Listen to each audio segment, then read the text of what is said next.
อันเล็กน้อย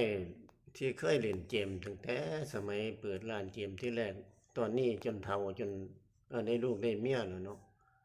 เปิดมาก็หลายปีแล้ว10 กว่าปีเกือบ20 ปีแล้วเนาะเขาว่าร้านเกมในตำนานว่าซั่นว่าเดี๋ยวสิพาเบิ่งบรรยากาศเนาะตั้งแต่เปิดร้านมาก็บ่เคยถ่ายลงโซเชียลจักเที่ยเนาะก็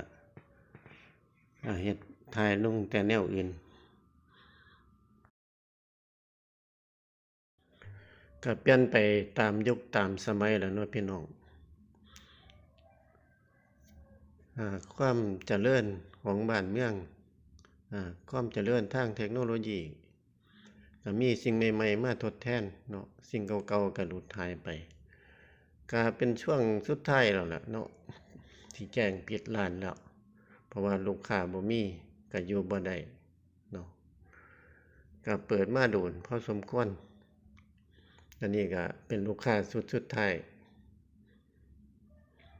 ก็สุดท้ายอีหลีล่ะเนาะชุดนี้สิได้ไปแจ้งปิดร้านเป็นที่เรียบร้อยเนาะอยู่ไปก็เปิดไปก็อยู่บ่รอดเนาะค่าฟืนค่าไฟมันก็บ่คุ้มก็ขอบบุญขอบคุณล่ะสำหรับธุรกิจนี้ก็สร้างรายได้ให้อยู่พอสมควรอยู่